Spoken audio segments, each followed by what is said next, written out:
Welcome to Three Waves of Variation Studies, part of sociolinguistics. Here we have to look at the correlations, ethnographic informations in identity, and the role of agency. If possible, we're going to look at the social categories versus social networks. Having looked briefly at some problems investigators face in using the concept of the linguistic variable to examine linguistic variations in society, we can now turn to some representative quantitative studies. We'll look at this work within the perspective of three waves of variation study. In these phases of research, there are different perspectives of the relationship between language and society, moving from looking at speech as being driven from speakers' positions in social structure to viewing speakers as agents who construct their social realities.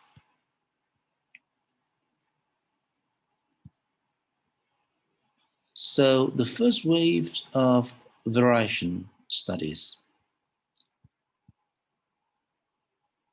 Broadly speaking, the first wave of studies sought to establish correlations between predetermined macro-level social categories. They are socio-economic class, age, race, ethnicity, and sex, and particularly linguistic variables. As we mentioned in the previous chapter, the focus was on vernacular varieties and how speakers of these varieties move increasingly toward the standard as they paid more and more attention to their speech. The key concept is that such individual stylistic repertoires mirror the hierarchy of varieties found in the larger society. Early work on gender variations. One of the early studies which included look at gender variations was Fisher's studies in 1958, and the N variable is pronunciation like singing versus sing. We should observe that there is a long history of both the ng and n variants in the language. As part of the study of child rearing practices in New England community, Fisher conducted interviews with young children, 12 boys and 12 girls, aged 3 to 10.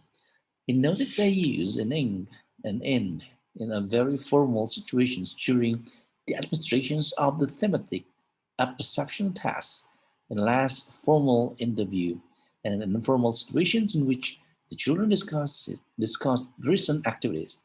In the most formal situations, the girls show a preference is 10 to 12, 10 from 12, or 83%. And then while only 5 from 12, or 42% of the boys did.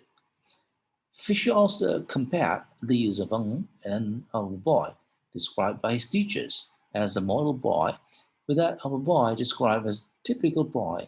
The model boy worked well in school and was described as being popular, thoughtful, and considerate.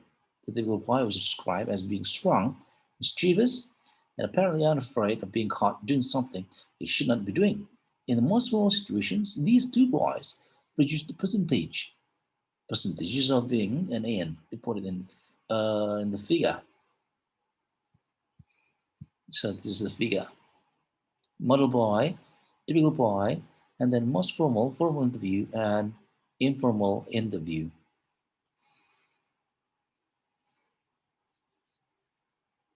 The fourth flaw.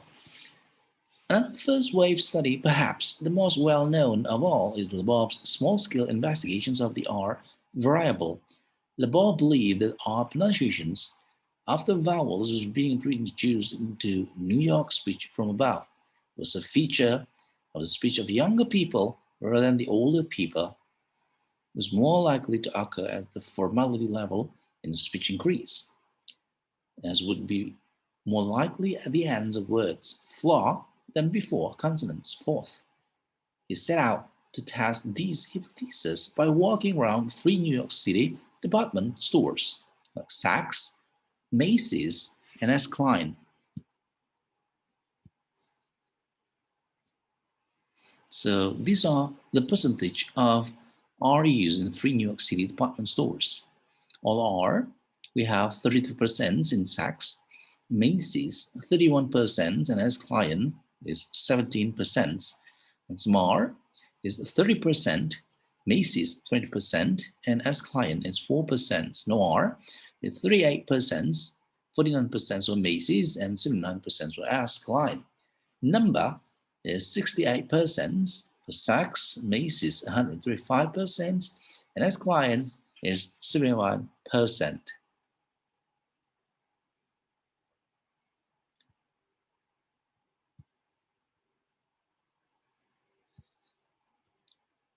These the use of R pronunciations by department stores.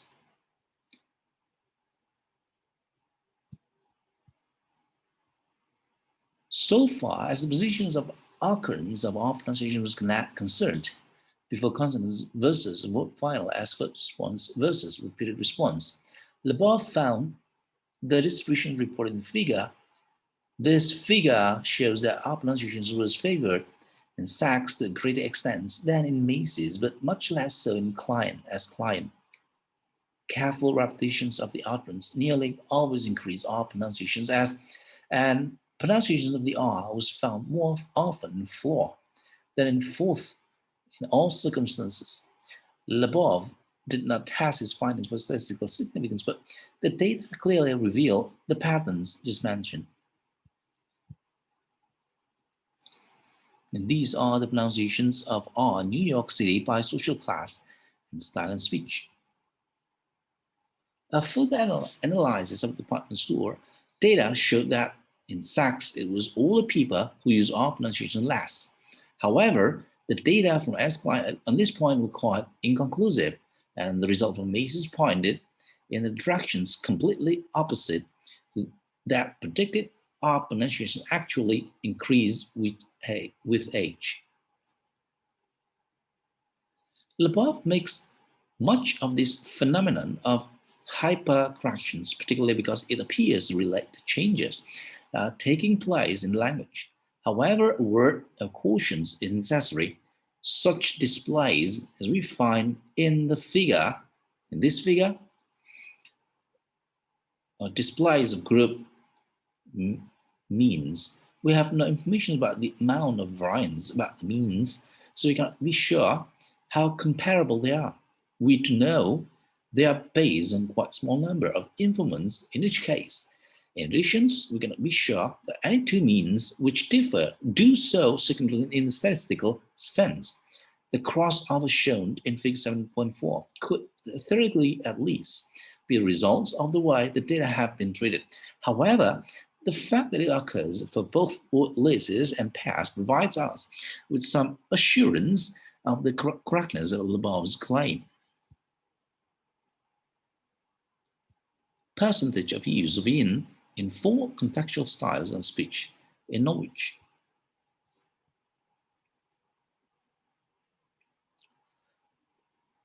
This 1974 study is interesting. It's still no way Strigel himself later observed a follow-up analysis of his own pronunciations with each informant showed that his own use of glottal stop shadowed the use by each informant. The more such stops our informant used, the more he himself used such stops. However, his use almost always trailed any other's use. This is an example of convergence accommodations. It is also further evidence that the observed relationship is not a neutral one. In 7.5, gradual user data, such as those presented in a bar, to demonstrate two very important points. First, when style is kept constant, the lower the social class, the greater the incidence of non-standard variance. Thus, we see that for each group, the bars increase as the speech style goes from most to least formal. Second, when social class is kept constant, the less formal the style, the greater the incidence of the non-standard variant. Thus, we see that the first bar is lower, 0 for the first two groups. For the middle class speakers, and gets higher as the social class goes from upper to mid to lower working class. Some increases are negligible and some are considerable. For example, middle class speakers always avoid in pronunciations in the two most formal styles, but relax considerably in more in casual style. Upper working class speakers make a very sharp differentiations between two reading styles and the two speaking styles. Lower working class speakers make no real distinctions between the two speaking styles and use in pronunciations almost exclusively in both. However, just like middle working class speakers, they are conscious that ink pronunciations are used in reading styles and do manage to use them on many occasions. The unvariable in Norwich.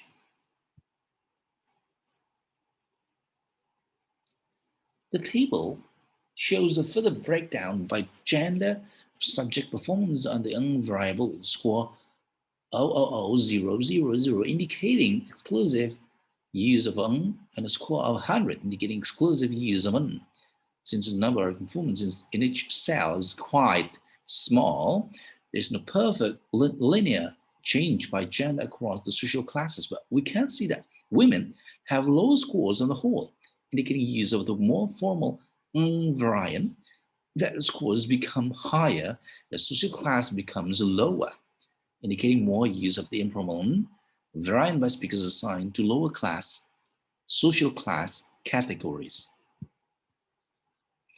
And the percentage of Z absence in a third person singular present tense agreement in Detroit Black's speech. The Detroit study and Wolfram's follow-up to that study are the first wave studies. The Detroit study investigated the use of multiple negations as a linguistic variable in that city. It showed that there is a very close relationship between the use of multiple negations and social class. The figure shows the close inceptions, whereas it is quite possible that the differences between the two groups at each of the ends between the upper middle and lower middle classes, between the upper working and lower working classes may not be significant. There being only 12 subjects in each group, the difference between the top two groups as a whole and the bottom two groups as a whole, that is, between the middle class and the working class, almost certainly is, and probably at a very high level of significance. There does therefore appear to be a great difference in usage of the Z between middle class and working class people in Detroit. Percentage of R absence in words like thump and car in Detroit Black speech. Wolfram and Fassel argue that in the case of R absence in figure, this figure, we have an example of what they call gradient stratifications. That is, irregular step-like progressions in means which matches social grouping. In the previous case of Z, we have sharp stratifications. There's a clear break between a particular pair of social groupings. The first kind of stratifications is said to be typical of the distributions of phonological variables. The second kind to be typical of grammatical variables. In the final clusters, simplifications among Black speakers in Washington, D.C.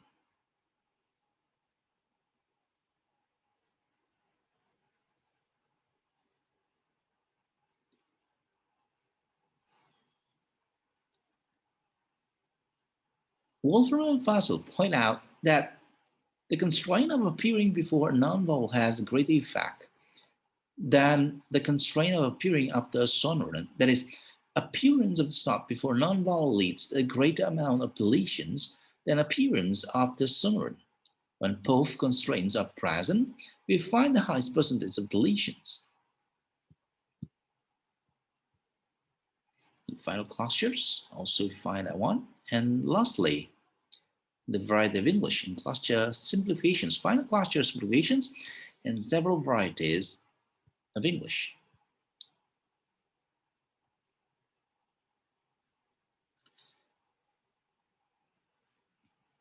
Using information similar to the kind just presented, Both Wolfram and Fassel go on to show how it is possible to take a phenomenon like cluster simplifications and predict certain kinds of linguistic behavior.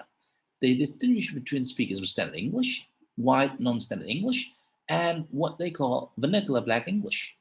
They consider four environments in which cluster simplifications can occur. One, before a word beginning with consonant, test program. Two, before a word beginning with vowel, test idea.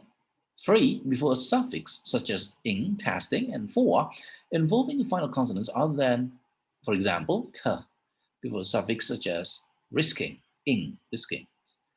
They report their findings in 1974 as in Table 745. This table, with always, sometimes, and usually, in that table referring to the pronunciations which they predict will occur.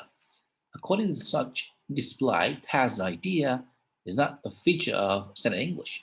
There is a considerable overlap between features found in white non-standard and vernacular black English.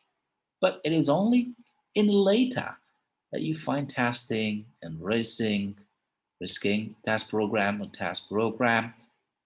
However, is found in all varieties of English, but with a different evidence incidence of usage. Only sometimes in standard English, but usually or always in other varieties. That's all, folks, for Three Waves. Thank you